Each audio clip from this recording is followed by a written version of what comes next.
আসসালামু আলাইকুম শিক্ষার্থী বন্ধুরা, আশা করি তোমরা সবাই অনেক বেশি ভালো আছো। আমরা সৃজনশীল লিখি যখন, তখন অনেক বেশি কনফিউশনে থাকি। সৃজনশীল প্রশ্নের জ্ঞানমূলক, অনুধাবনমূলক, প্রয়োগ, উচ্চতর দক্ষতা, কোনটি ঠিক কতখানি লেখা উচিত, কিভাবে লেখা উচিত এবং লেখার সময় উদ্দীপকের সাথে আমাদের মূল পাঠগুলো কিভাবে মিলিয়ে পড়া উচিত, মিলিয়ে লেখা উচিত, মিলিয়ে ভাবা উচিত, এসব বিষয় নিয়ে তোমাদের অনেক বেশি কনফিউশন থাকে। তো আমরা কিন্তু একটা কাজ করতে পারি, একটা সৃজনশীল দেখি যে কিভাবে আমি একটা সৃজনশীল লিখেছি খাতায়, এই সৃজনশীলটা তোমাদেরকে দেখাবো এবং আমি কি ভেবে লিখেছি সেই বিষয়টা তোমাদেরকে দেখাবো। চলো আমরা একটা উদ্দীপক দেখি এবং একটা সৃজনশীল দেখি। দেখো, এটা সিলেট বোর্ড 2022 সালের একটি সৃজনশীল প্রশ্ন। আমরা প্রথমে উদ্দীপকটা পড়ি। উদ্দীপকটা হলো, আমারে ঘর ভাঙিয়াছে যেবা, আমি বাঁধি তার ঘর, আপন করিতে কাঁদিয়া বেড়ায়, যে মোরে করেছে পর।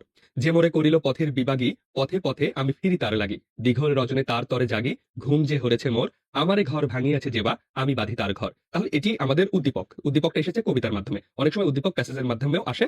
আমরা এখানে এবার ক নাম্বারের দিকে যদি নজর দেই, দেখি ক নাম্বারে লেখা আছে, বিদ্রোহী কবিতার কবিকে রুশে উঠতে দেখে কি ভয় ভয়ে কাঁপতে কাঁপতে নিভে যায়। এটা হলো আমাদের ক নাম্বার।